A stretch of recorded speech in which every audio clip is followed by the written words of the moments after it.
Salam,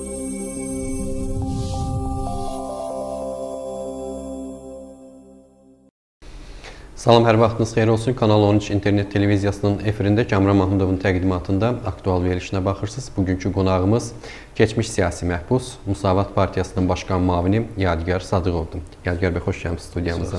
Salamlayırıq sizi. Yadigar bəylə biz olmadığı müddətdə baş verən proseslərdən və onun bu proseslərə baxışlarını öyrənməyə çalışacağıq. Yadigar bəy, əvvəlcə soruşum, necəsiniz? Adaptasiya oluna bilirsinizmi artıq azadlığa? Yaxşıyam, sağ olun. Adaptasiya sürətlə gedir. Hər halda həbsxanaya adaptasiyandan daha sürətlə gedir. Yəni həbsxanaya bir xeyli müddət gec adaptasiya olmuş, belə başa düşdüm. Təbii. Nədən idi? Gözləmirdinizmi həbsinizi? Həbs olunacağınızı və yaxud heç vaxt gözləmirdinizmi? Yox, o ehtimal həmişə olub və deməzdim ki, mənim üçün çox gözlənilməz oldu. Xüsusən də həbsimə az qalmış, 1-2 ay qalmış, daha ciddi məlumatlar var idi ki, həbs oluna bilərəm. Ona görə də mənim üçün gözlənilməz olmadı. Amma orada o mühit sizə gözlənilməz oldu. Təbii, gözlənilməz deyəndə ki, alışdığımız mühit deyil, tamam başqa bir mühitdir və təbii ki, adaptasiya olmaq bir müəyyən müddət alır. Nə öyrətdi həbs sizə, Yadigar bəy? Çətin sualdır. Daha da təmkinli olmağı, daha da səbirli olmağı öyrətdi. Əhalimizin bir hissəsi olsa da cinayət törətmiş insanlar onlarla tanışlıq imkanı yaratdı və həbsxana şəraiti ilə, penitensiar sistemdə olan qayda qanunla, digər tərəfdən orada nə dəyişikliklər etmək lazımdır, hansı daha yaxşılığa doğru dəyişikliklər etmək olar və s. Belə bir şeylər öyrəndik ki, o cümlədən də müvafiq məcəllələrlə, cinayət məcəlləsi ilə, cəzaların icrası məcəlləsi ilə və s. ilə daha yaxından tanış olduq. Həbsxanaları həm də islah koloniyaları deyirlər. İslah oluna bildinizmi onların istədiyi formada? Yox. Onların istədiyi formada yox. Mən yəqin bütün cəmiyyət bilir, əslində heç bir cinayət törətməmişdim. Ona görə əslində bir cinayətkar kimi islahımdan söhbət gedə bilməz. Amma onların istədiyi formada da islah olmadı. Onların istədiyi forma nə forma idi, Yadigar bəy? Sizin özünüzdən öyrənək. Yəqin ki, mütülük, reallıqla barışmaq, konformizm və o müqavimətdən imtina etmək, müsavatçı fəaliyyətini dayandırmaq. İstənilənlər yəqin ki, bunlar idi. Lakin mən öz başıma gələn haqsızlıqlardan sonra daha da əmin oldum ki, doğrudan da düz yoldayıq və günahsız bir insanı siyasi görüşlərinə görə həbs edən hakimiyyətlə mübarizə aparmaq doğrudan da çox vacib, çox lazımlı, cəmiyyətimiz üçün, gələcəyimiz üçün vacib olan bir missiyadır. Ancaq siyasi məhbus anlamını ümumiyyətlə hakimiyyət qəbul etmir, bilirsiniz. Bu məfhumu qəbul etmirlər. Onlar deyirlər ki, Azərbaycanda siyasi məhbus yoxdur, olmayıb. Həbs olunan insanların hamısının cinayət tərkibi var üzərlərində. Və sizi də hansısa bir cinayət maddəsinə görə həbs etmişdilər. Səhv etmirəmsə, xuliqanlıq maddəsi idi. Yəni, bununla nə etməyə çalışırlar ki? Yəni, sizi cəmiyyətdən təcrid etməklə və yaxud da ki, sizi, belə deyək, bir müddət sizi cəzalandırmaqla nə etməyə çalışırlar? Təbii, hakimiyyət qəbul etmir. Əgər onu qəbul edərsə, artıq özünün qeyri-demokratik olmasını, məhkəmələrinin ədalətli və azad olmamasını qəbul etmiş olacaq. Çünki bizdə cinayət məcəlləsində siyasi maddələr yoxdur və ona görə də müxtəlif maddələrlə həbs edirlər. Narkomaniya əsas və bir qədər ondan sonra ikinci yerdə də xuliqanlıq. Bu bir yandan düz bir cəhd kimi insanın özünə təsir etmək, onun yolundan döndərmək kimi də qiymətləndirmək olar. Amma hesab edirəm ki, ən əsası hədəf ətrafımızda olan insanların, bizim fəaliyyətimizi izləyən insanların gözünü qorxutmaq, onların bizə qoşulmasının, bizim ardımızca gəlməsinin qarşısını almaqdan ibarətdir. Müəyyən mənada buna nail ola biliblərmi? baxışlarınız, görüşləriniz nədirsə həbsxanadan çıxdıqdan sonra? Belə insanlar normal qarşılayırlar. Demirəm ki, mənlə görüşməyə, sana təbrik eləməyə, öz sevgilərini bildirməyə deməzdim ki, çəkinirlər. Amma ümumiyyətlə təcrübə göstərir ki, belə addımlar istər-istəməz cəmiyyətdə müəyyən xof yaradır. Lakin bu xof istər-istəməz müvəqqətidir. Heç bir diktatura belə addımlarla öz əbədiliyini təmin edə bilməyib. Bir qədər həbsxana mühiti barəsində danışmaq istəyirəm sizinlə. Necə keçirdi orada gününüz? Yəni nə işlə məşğul idiniz və sizə münasibət necə idi? Münasibət normal idi. Əvvəla ondan başlayım. İstər penitensiar sistemin əməkdaşları tərəfindən, istərsə də məhbuslar tərəfindən kifayət qədər normal münasibət var idi. Kürdəxanada istintaq təcrid xanasından tutmuş cəza çəkmə müəssisəsinə qədər əməkdaşların açığı mənə olan münasibətindən bir şikayətim yoxdur. Günümüz deməli əvvəl istintaq təcrid xanasında kamera şəraitində qalırsan və orada əsasən kitab oxumaq və hərdən də kamera yoldaşları ilə sosial oyunlar və televizora baxmaqla keçir.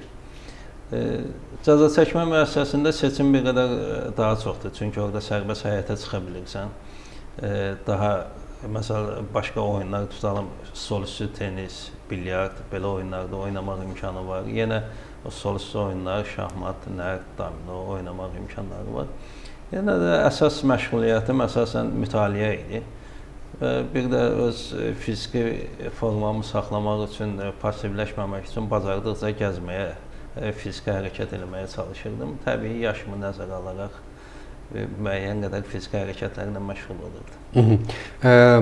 Martın 17-sində imzalanan əfv sərəncamı ilə, prezidentin imzaladığı əfv sərəncamı ilə azadlığa çıxdınız. Gözləyirdinizmi əfv olunacağınızı, ümumiyyətlə əfv üçün müraciət etmişdinizmi? Xeyr, əfv üçün müraciət etməmişdim. Ümumiyyətlə verilən bütün əfv sərəncamları öncəsi təkliflər olurdu. Maraqlıdır ki, son əfv sərəncamında təklif olmadı və sonra da azadlığa buraxdı. Gözləmirdim, hərçənd ki, fevralın axırında mənim bir informasiya oldu ki, prezident administrasiyasından mənim sənədlərimi istəyiblər, müəyyən dəftərxana işləri var əfvlə bağlı. Amma yenə də son illərin təcrübəsi əfv yazmayan insanların azadlığa buraxılmadığını göstərirdi. Buna görə də ümid etmirdim. Və əfv sərəncamı imzalanma xəbəri gələndə də mən cəza çəkmə müəssisəsində bunu hardasa günorta saat 4-də işləmiş eşitdim. Saat 4-də telekanalda, Aynə telekanalında xəbərlərə baxanda o məqsədlə baxırdım ki, görüm dostlardan, tanışlardan, o siyasi məhbuslardan kimlər azadlığa çıxıb. Belə oldu ki, birinci Tofiq Yağublu'nun, ikinci də mənim adımı çəkdilər və onda bildim ki, mən də azadlığa çıxıram. Kiməsə təşəkkür borclusunuzmu buna görə? Təşəkkür borcluyam mənim hüquqlarımı müdafiə edən insanlara, siyasi partiyalara, kütləvi informasiya vasitələrinə, hüquq müdafiəçilərinə, sadə insanlara və s. və o cümlədən beynəlxalq təşkilatlara. Başqa heç kəsə bir təşəkkür borcum yoxdur. Amma əfv sərəncamını imzalayan prezident idi. Təbii, amma mən heç bir cinayət törətmədiyim halda 2 il 9 ay həbsdə yatdım. 9 ayım qalmışdı həbsdən azad olmağıma. Prezident bütün insanların hüquqlarını təmin etməlidir. Təəssüf ki, mənim hüquqlarım tapdalandı və 2 il 9 ay heç bir cinayət törətmədiyim halda həbsdə yatmalı oldum. Və inanmıram ki, buna görə mən kiməsə təşəkkür etməliyəm. Yadigar bəy, 2 il 9 ay həbsdə oldunuz və bu müddətdə bir çox şeylər dəyişdi. Həm üzv olduğunuz partiyada, yəni başqan müavinisiz orada, Müsavat Partiyasının artıq keçmiş başqanı deyil, yeni başqanı var. Ümumiyyətlə, bir çox insanlar oradan istefa verdilər və çox dəyişikliklər getdi Müsavat Partiyasında. Ümumiyyətlə, cəmiyyətdə də bir çox dəyişikliklər baş verdi. Bütün bu baş verənlərlə hansısa bir formada kommunikasiyanız var idimi, əlaqəniz var idimi? Və yaxud da xəbərlər sizə çatdırılırdı. İzləməyə çalışırdım. Bir yandan telefon əlaqəsi saxlayıb belə telefonla soruşurdum. Digər tərəfdən görüşə gələndə mənim üçün qəzetlər gətirirdilər. Tam olmasa da, amma hər halda gəlirdi və onu izləməyə çalışırdım. Və imkan daxilində özüm də müdaxilə etməyə çalışırdım. İstər qurultay öncəsi, istərsə də ondan sonra müəyyən məqalələrim oldu, çağırışlarım oldu. Qurultaydan öncə mən Arif Hacınlı dəstəkləmək haqqında bəyanat verdim. Qurultaydan sonra isə partiyada gedən prosesləri nəzərə alaraq hər iki tərəfi təəssüf ki, belə tərəf alınmışdı. Səbirli olmağa, təmkinli olmağa, Müsavat Partiyasının gələcəyini fikirləşərək münasibətləri kəskinləşdirməməyə çağırdım. Təəssüf ki, tam istədiyimiz kimi olmadı. Partiyadan istefa verənlər də oldu, xaricə edilənlər də oldu. Amma hesab edirəm ki, hər hansı bir başqa təşkilatda bu proses daha acınacaqlı hal ala bilərdi. Hətta partiyanın doğrudan da rəsmən iki hissəyə, bəlkə də daha çox hissəyə bölünməsi ilə nəticələnə bilərdi. Amma Müsavat Partiyası da parçalandı, demək olar ki. Parçalandı deməzdim. Yəni, iki rəqəmli ədədlə ifadə olunan bir itkimiz oldu. İnsanlar o sayda, yəni 100-ə çatmadı. Çıxanlar oldu və xaric olunanlar oldu. Parçalanma həddinə deməzdim. Təəssüfdir, təbii ki, təəssüf hissi keçirdik. Hər bir dostumuz, hər bir üzvümüz bizim üçün qiymətlidir. Amma nə eləmək olar? Cəmiyyətimiz hələ o demokratik prosesləri keçmədiyi üçün, onun iştirakçısı olmadığı üçün alışmayıb bunlara. O cümlədən demokratik seçkidə uduzmağa alışmayıb.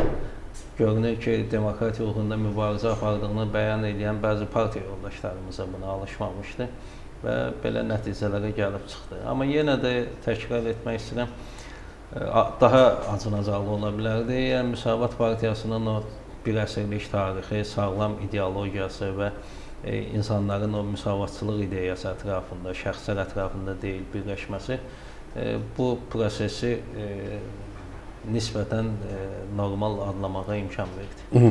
Parçalanma adlandırmadınız, amma həmin Arif Hacılıya rəqib olan digər namizədlər hamısı ayrılıqda ayrıldılar Müsavat Partiyasına və ayrılıqda bir təşkilatlar yaratdılar. Siz azadlıqda olsaydınız, bunun qarşısını almağa gücünüz çatardımı? İnanmıram. Düzü, 3 namizəd onlardan biri düzü sona qədər namizəd olmadı, başqa bir namizədi dəstəklədi. Bəli. İkisi xaric olundu və təəssüf ki, proseslər bu həddə gəlib çıxdı. Bir nəfər Tural bəy partiyada hələ ki qalıb, amma daha çox ağ blokda fəaliyyətini davam etdirir. İnanmıram düzü, mən onun qarşısını ala bilərdim. Belə bir fikirlər var idi ki, əgər Yadigar bəyin özü azadlıqda olmuş olsaydı, namizədlərdən biri də Yadigar bəy olacaqdı. Yəni, başkanlığa iddialı olduğunuzu söyləyirdilər. Sadəcə bunun qarşısını sizin həbs olunmağınız alıb deyirlər. Nə dərəcədə doğrudur? Mənim belə fikrim yox idi, çünki hesab etməyəm, bilirdiniz ki, mən Lənkəranda siyasi fəaliyyətlə məşğul olmuşam, belə demək mümkünsə, əyalət siyasətçisi olmuşam və birbaşa əyalətdən gəlib mərkəzi aparatda heç bir halda hələ işləmədən, o təcrübə olmadan bir dəfəlik başkanlığa namizəd olmaq və o məsuliyyəti üzərimə götürmək hesab etmirəm ki, düzgün addım olardı. Hər halda mərkəzi aparatda müəyyən qədər işləyəndən sonra buna iddia eləmək olar. Çünki mən öz partiya fəaliyyətimə, müsavata verə biləcəyim xeyrə çox məsuliyyətlə yanaşan adamam və bir qədər avanturist addım hesab edərdim bunu. Ümumiyyətlə, belə bir iddianız varmı gələcəkdə? Ola bilərmi? Mən başqan müaviniyəm, mərkəzi aparatda təmsil olunuram, rəhbərlikdə təmsil olunuram. Niyə də olmasın, ola bilər. Amma demirəm ki, artıq o fikirdəyəm, istisna da eləmirəm. Və siz həbsdə olduğunuz müddətdə daha bir hadisə, Müsavat Partiyasına bağlı yenə bir hadisə baş verdi. Müsavat Partiyasının üzvləri Milli Şuradan ayrıldılar və bu da Müsavat Partiyası, Milli Şura və Müsavat Partiyası Azərbaycan Xalq Cəbhəsi Partiyası arasında müəyyən söz-söhbətlərə və soyuqluğa səbəb oldu. Siz bu addımları, belə deyək, Müsavat Partiyasının atdığı addımları, yəni o partiyalardan və o təşkilatdan ayrılmasını alqışlayırsınızmı və yaxud da ki, əksinə? Müsavat Partiyası hələ Milli Şuradan ayrılmamışdan öncə mən bunu dəstəkləmişdim, məqaləm çıxmışdı. Məqaləni yazmaqda bir üzvümüz mənim adımdan sui-istifadə eləmişdi ki, mən Milli Şurada qalmağın tərəfdarıyam, halbuki mən heç bir münasibət bildirməmişdim. Ondan sonra münasibət bildirmək zorunda qaldım. Milli Şuradan çıxmayı mən dəstəklədim. Çünki İctimai Palata təcrübəsi var idi əsasən və İctimai Palatanın təcrübəsi göstərdi ki, çox təəssüf ki, iki iddialı partiya, AXCP və Müsavat bir qeyri-seçki dövründə bir təşkilatda təmsil olunanda hakimiyyətlə mübarizədən daha çox şəkil İctimai Palat həmin təşkilatın daxilində nüfuz çəkişməsinə daha çox meyl edir. Təəssüfkar kimdir, nə səbəbdən bu baş verir, mən onu incələmək istəmirəm, yenə mübahisələrə səbəb olar. Ona görə də hesab etdim ki, Müsavat Partiyası seçki bloku kimi yaranmış Milli Şuradan çıxıb müstəqil şəkildə öz fəaliyyətini davam etdirsə və bütün gücünü hakimiyyətlə mübarizəyə sərf etsə, bu daha rasional olar. Ümumiyyətlə, cəmiyyətdə nə dəyişiklik gördünüz həbsinizdən sonra və həbsdən çıxdıqdan sonra, belə deyək, o həbsdə olduğunuz müddətdə və ondan sonraki indi hansı dəyişiklikləri görürsünüz? Yəni, necə qoyub getmişdiniz, nələr dəyişdi cəmiyyətdə? Düzü, mən belə vəziyyət yarandı ki, o qədər də tam cəmiyyətlə tanış olmaq imkanım olmayıb. Çünki rayona getdim, Lənkərana getdim. Orada demək olar ki, bugün Bakıya gəlinə qədər bütün müddət ərzində göz aydınlığına gələn qonaqları qarşılamalı oldum. Amma ilk gözümə dəyən və əsas gözümə dəyən ondan ibarətdir ki, 3 il bundan öncə müqayisədə insanların maddi rifahı kifayət qədər korlanıb, aşağı düşüb və bu açıq-aşkar hər yerdə mağazalarda gəzən insanların sayında, nə bilim, bazarlarda gəzən insanların, toyların sayında və s. və ilə axırda bunu hətta mənim o məhdud müşahidəmlə belə görməmək mümkün deyil. Vətəndaş cəmiyyətində də bir xeyli dəyişikliklər oldu. Sizin həbsinizdən sonra bir neçə vətəndaş cəmiyyətinin üzvü həbs olundu və elə yeri gəlmişkən bizə baxanlara demək istəyirəm ki, bugün Ali Məhkəmənin plenum iclasının qərarına əsasən İntiqam Əliyev 5 il şərti azadlığa buraxıldı və İntiqam Əliyevin hazırda, yəni Kanal 13 televiziyasının işçiləri də həbsxananın qarşısındadır. İntiqam Əliyevi qarşılamağa hazırlaşırlar və çox yaxın müddətdə yəqin ki, biz Yadigar müəllimlə söhbət etdiyiniz kimi İntiqam bəylə də söhbət edəcəyik, müsahibə alacağıq, buna ümid edirik. Vətəndaş cəmiyyətinin bir xeyli üzvü həbs olundu sizin həbsinizdən sonra və bu da bir qədər cəmiyyətdə də, vətəndaş cəmiyyətində də, belə deyək, sivil toplumda bir süstlük yaratdı bir müddət. Siz bunu hiss edirsinizmi hazırda da? Təbii ki, çünki mən həbs olunana qədər o sivil toplumdan müstəqil fəaliyyətlərini davam etdirən və özlərini senzuraya məruz qoymayan çox az saylı bu hüquq müdafiəçiləri, ictimai təşkilat nümayəndələri qalmışdı, qeyri-hökumət təşkilatı nümayəndələri və onlara da demək olar ki, hamısı həbs olundu. Və bir çoxları mənim yaxın dostlarımdır, bir çoxların bəzilərini qiyabi tanıyıram. Amma təbii ki, bir azad demokratik cəmiyyət uğrunda mübarizədə mən siyasi funksioner olaraq, sivil toplum nümayəndəsi olsa da bir kollega, həmkar sayılırıq. İstər-istəməz o həbslər təbii cəmiyyətə təsir etməyə bilməzdi və etdi də. Lakin proses gedir, bilirsiniz, martın 17-sində 14 nəfər siyasi məhbus həbs olundu. Bu yeni İntiqam bəylə bağlı xoş xəbər alınıb. Təbii, istərdik ki, bu proses doğrudan da davam etsin və ondan ibarət olmasın ki, tutalım, Yadigarı azad elədilər, sabah bir başqasını həbs elədilər, onun yerinə saldılar. Könül istər ki, Azərbaycanın gələcəyi naminə Azərbaycan siyasi mübarizəsinin sivil şəkildə davam etməsi naminə bu siyasi məhbus təcrübəsinə ümumiyyətlə son qoyulsun. İnsanların siyasi baxışlarına görə həbs olunmasına ümumiyyətlə son qoyulsun. Bu bizim hamımızın xeyrinə olardı. Siz elə bir zamanda həbs olundunuz ki və sizdən sonraki həbslərdə bu Azərbaycanla Qərbin münasibətlərində soyuqluğun yarandığı dövrə təsadüf edirdi. İndi isə sizin azadlığa çıxmağınız və ard-arda bu xoş xəbərlərin bizim eşitməyimizlə bağlı ekspertlər söyləyirlər ki, artıq Azərbaycanla Qərb arasında buzlar ərməyə başlayıb. Sizin düşüncələrinizi eşidək.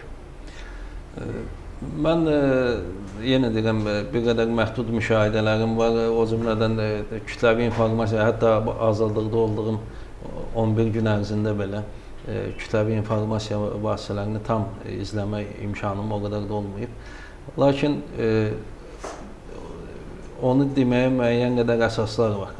Açığı Azərbaycanla Qərbin münasibətləri o qədər soyunmuşdur ki, bundan sonrası artıq Azərbaycanın milli mənafələrinə ciddi zərbə olardı. Bu elə bir çox hallarda da siyasi məhbuslarla bağlı idi. Əgər siyasi məhbusların sayı bu dəhşətli həddə çatmasaydı, Qərb Azərbaycanı müəyyən qədər tənqid etməklə bərabər əməkdaşlıq eləməkdə bir problem də yaşamırdı, bir kompleks yaşamırdı.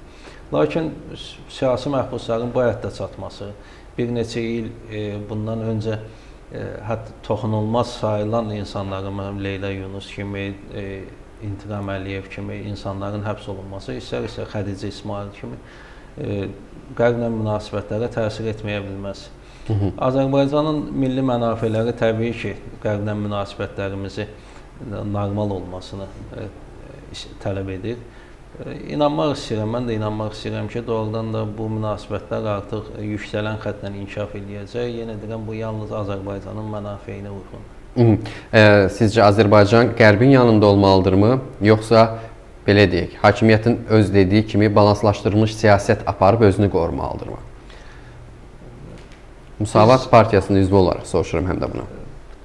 Müsavat Partiyası Avrointeqrasiyanın tərəfdarıdır təbii ki, lakin bununla bərabər heç vaxt Rusiya, İran kimi yaxın qonşularımızla münasibətlərin kəskinləşməsini də istəməzdik.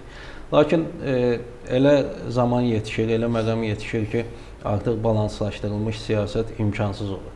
Və Rusiyanın son illərdə atdığı imkanlar özü bu vəziyyətə gətirir, çıxarır ki, o indiyə qədər balanslaşdırılmış siyasət yürüdən dövlətlər qəti bir fikrə gəlməli olurlar. Təbii Azərbaycan Qərbin yanında olmalıdır, Qərbi inteqrasiya eləməlidir. Bu insan hüquqları, azadlıqlar, demokratiya, elm, maarif və s. baxımından yalnız bizim xeyrimiz olardı. Azərbaycanın ümumiyyətlə dünyada hazırda tutduğu mövqeyə ilə bağlı fikirləriniz maraqlıdır. Çünki siz kənardan baxmısınız, kənardan öyrənmişsiniz bütün bu prosesləri. Biz bir qədər açıq cəmiyyətdə olmuşuq, siz isə həbsxana mühitindən. Azərbaycanın atdığı addımlar, tutduğu mövqelərlə bağlı fikirləriniz bizim üçün maraqlıdır. Həbsxanada, xüsusən də son aylarda gəldiyim qənaət ondan ibarətdir ki, Azərbaycan təəssüf ki, bir ardıcıl xarici siyasət yürütmür. Rusiya ilə bağlı münasibətlərdə verdiyi bəyanat və sonra İranla bağlı verdiyi bəyanat, sonra Türkiyə ilə bağlı görürsən ki, bir çox hallarda üst-üstə düşmür və bu insanda bir qədər mənfi təəssürat oyadır. Çünki dövlətimizin bir ardıcıl xarici siyasətinin olmasını istərdik və bu ardıcıl xarici siyasət bir çox hallarda daxildən qaynaqlanır. Daxili siyasətin bu qədər despotik şəkil alması xarici siyasətə də təsir edir. Qərb Azərbaycana iradlarını bildirir, Azərbaycan da Rusiyaya, İrana meyl etməyə çalışır və sonra özü də anlayır ki, bu hakimiyyət anlayır ki, Azərbaycan milli maraqlarına o qədər də uyğundur. Hətta hakimiyyət üçün də gələcəkdə təhdid ola bilər. Ümid eləmək istəyirəm ki, bu İlham Əliyevin Amerikaya səfərindən sonra bu sahədə daha sabit, daha ardıcıl siyasət yürüdülməyə başlayacaq. Yadigar bəy, ümumiyyətlə hakimiyyət son illərin belə deyək, onu göstərir ki, aparılan siyasət onu göstərir ki, hakimiyyət atdığı addımlardan heç vaxt Azərbaycandakı müxalifət partiyaları ilə, belə deyək, vətəndaş cəmiyyəti ilə hesablaşmır. Bu həm də bir tərəfi ona gətirib çıxardır ki, onu deməyə əsas verir ki, Azərbaycandakı müxalifət də xeyli zəifdir. O cümlədən də Müsavat partiyası. Razılaşırsınızmı bu fikirlərlə? Razılaşmamaq mümkün deyil. Çünki əgər siyasi partiyaların siyasi proseslərə ciddi təsir imkanları yoxdursa, deməli doğrudan da zəifdirlər. Yəni bunu inkar etmək absurd olardı. Lakin bunu hər hansı bir müzakirələr olur virtual sahədə və s. Daha çox müxalifət partiyalarında və müxalifət liderlərində, müxalifət funksionerlərində görürlər. Nöqsansız deyirlər, mən hər kəsi ideallaşdırmaq istəmirəm. Amma cəmiyyətimizdə bir passivlik var və cəmiyyəti passiv olan bir ölkədə heç vaxt güclü müxalifət olmur. Güclü müxalifət nə deməkdir və aktiv cəmiyyətə tez-tez müraciət edir və o cəmiyyətin müqavimətindən, etirazından, reaksiyasından istifadə edərək siyasi proseslərə müdaxilə edə bilir və hakimiyyəti özü ilə hesablaşmaya məcbur edir. Nə var ki, Azərbaycan cəmiyyəti daha fəal olacaq, daha tez reaksiya verəcək baş verən proseslərə, o zaman təbii müxalifət də daha güclü olacaq. Bəlkə müxalifət partiyaları ilə cəmiyyətin arasında bir körpü yaratmaq lazımdır.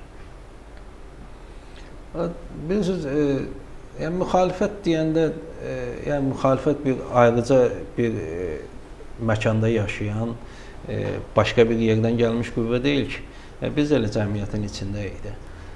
Cəmiyyətlə eyni problemləri yaşayırıq, cəmiyyətin çəkdiyi çətinlikləri biz də çəkirik, hətta ondan daha artığını çəkirik. Çünki müxalifətçiliyimizə görə bizə baskı da var. İşləməyə qoymurlar, mənə həbsindən qabaq işlədiyim Lənkəran Dövlət Universitetində işdən çıxarmışlar. Həbs olunandan sonra qızımı işlədiyi bankdan işdən çıxardılar. Bizə, yəni cəmaatın, xalqın çəkdiyindən daha çox çətinlik çəkirik. Cəmiyyətin içindəyik. Sadəcə hesab edirəm ki, cəmaatda insanlarda bir xof var və bu xof hələ ki onları öz narazılıqlarını, mövcud olan və olduqca çox olan narazılıqlarını ifadə etməyə imkan vermir. Bir qədər ümidsizlik var ki, doğrudan da onlar nəyisə dəyişə biləcəklər. Nə var ki, bu xofu dəf etdilər və inandılar ki, onların hərəkəti, onların reaksiyası bu cəmiyyəti dəyişməyə, öz güzəranlarını dəyişməyə təsirlidir. Onda doğrudan da aktivləşəcəklər. Siyasi fəaliyyətlə məşğul olacağınızı anladıq. Artıq yəni fəaliyyətə başlamısınız, divan iclasından gəlmisiniz bura. Ancaq bilmək istəyirdim, özünüz dediniz ki, artıq müəllimlik fəaliyyətinizə son qoyulub həbsinizdən əvvəl. Nə işlə məşğul olacaqsınız? İqtisadi fəaliyyət kimi.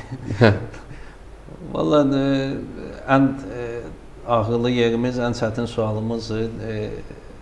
Düşünəcəyik, görək, nə bilim, gah publisistika ilə, gah başqa sahə ilə bir də çalışırıq, bir iqtisadi fəaliyyətlə məşğul olayıq, öz xərclərimizi ödəyək.